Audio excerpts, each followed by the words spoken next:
¿Dónde naciste?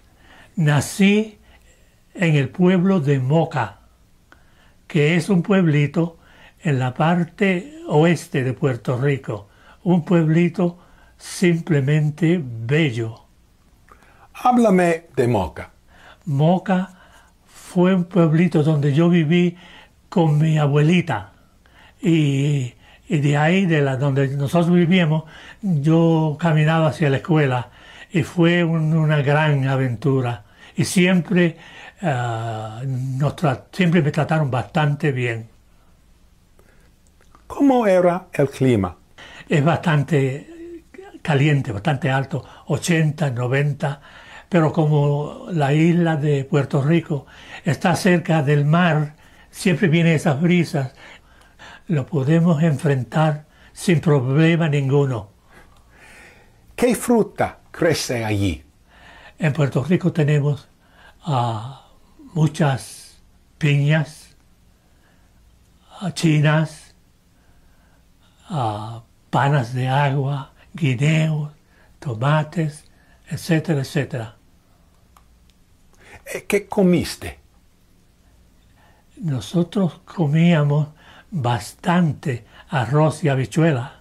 Y entre cuando y cuando comíamos pollo, entre cuando y cuando comíamos chuleta. Y siempre, siempre tuvimos algo para comer. Siempre. ¿Cómo era la escuela? Era una escuela bien grande. Adolfo Babilonia Quiñones era el nombre de la escuela. Y las maestras eran tremendas. Yo me acuerdo, yo tenía una maestra que la llamábamos Mr. Ruel, que nos hablaba en inglés, y fue un gran tiempo para mí para aprender inglés. Y los demás maestros eran bien ocupados y nos mantenían al día. Háblame de tus padres. Mis padres eran fantásticos. Siempre los respetábamos mucho. Y respetábamos mucho a todos los miembros de nuestra familia, siempre. Y fuimos una familia que siempre nos llevamos bastante bien. Háblame de tus hermanos. Nosotros somos una familia de 9 miembros. Eran 6 varones y 3 mujeres. Y pues cada cual era una persona individual y siempre nos respetábamos y siempre estábamos juntos y tuvimos una juventud tremenda. Cuéntame de tus abuelos. Mis abuelos nosotros los llamamos mamita y mama, que esos son los dos que conocimos y que eran lo más importante. Y esas dos personas, qué extraño, eran 2 personas bastante altas, pero una gente muy amable, muy amable. Háblame de tus amigos. Nosotros teníamos muchos amigos de todas direcciones, y en particular unos cuantos amigos que tocaban música de guitarra, y eso fue una cosa preciosa. Durante las Navidades teníamos lo que aquí se llama Christmas carols, son aguinaldos de Navidad, y eso era una cosa tremenda. ¿Qué más recuerdas de Puerto Rico? Yo recuerdo que cuando hacían esos festivales, al final de los festivales había muchos fireworks que explotan en el aire y hacen esos diseños, una cosa tremenda. A veces que teníamos que esperar como hasta las 11 de la noche que estuviera oscuro para poder ver ese diseño de luces, que era increíble.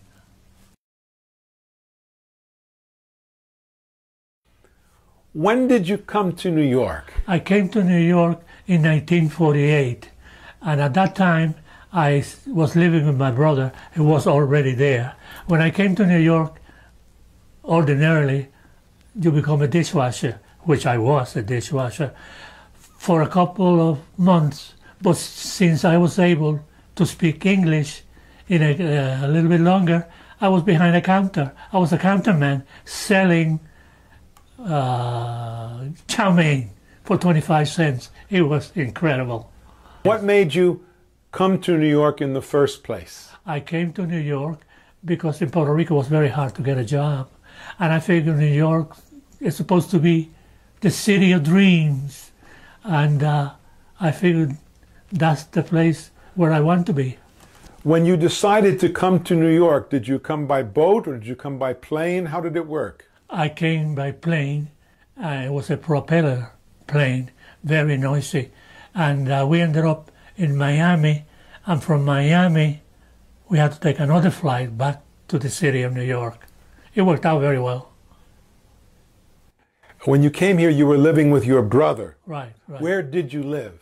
We lived in Brooklyn, and Brooklyn was a nice, very nice area. But at that time, there was a lot of prejudice around. We had a hard time finding a place to live. It was weird, you know. But no, eventually we did find a place. It's a small room with a bed, no cooking, none of that stuff, or smoking. When did you join the Army? I joined the Army in October 1951 in New York. From there we went to Arkansas for basic training, and from there they sent me to England. Ta-ta. And where exactly in England, and what did you do there? This was a little town called Lakenheath, which was an Air Force base, a huge place, and it was surrounded by guns because in case of we get the enemy, we had to fire them. And I was very lucky because apparently they found out that I was sort of intelligent, and they put me in the headquarters platoon, where my duty was to work as a telephone operator, where in case of war, I had to notify all the units that we've been attacked. I was a little afraid, but I think I was able to do it. It never happened, actually. Did you have any chance to travel while you were stationed in England? Oh, definitely. I have always liked traveling. And when I was there, a friend of ours who was Italian, wanted to go to Italy.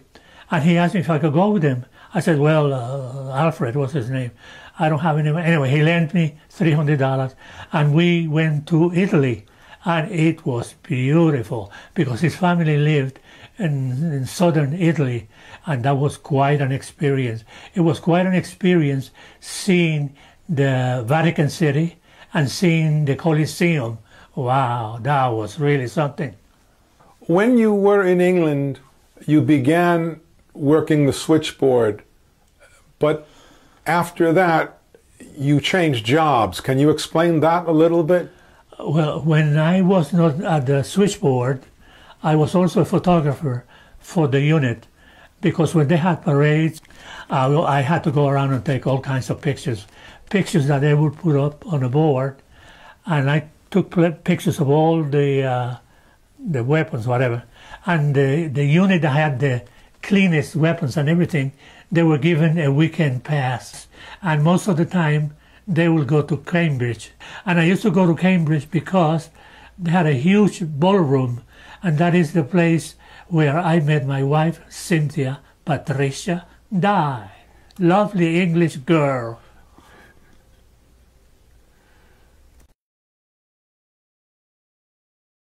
How did you make the transition to working full-time in the photography business? I always liked photography, and even though I had a regular job, so I was always taking pictures. And when I came back to New York from England, I studied photography at the New York Institute of Photography, and I was lucky enough where some of my pictures won a lot of prizes.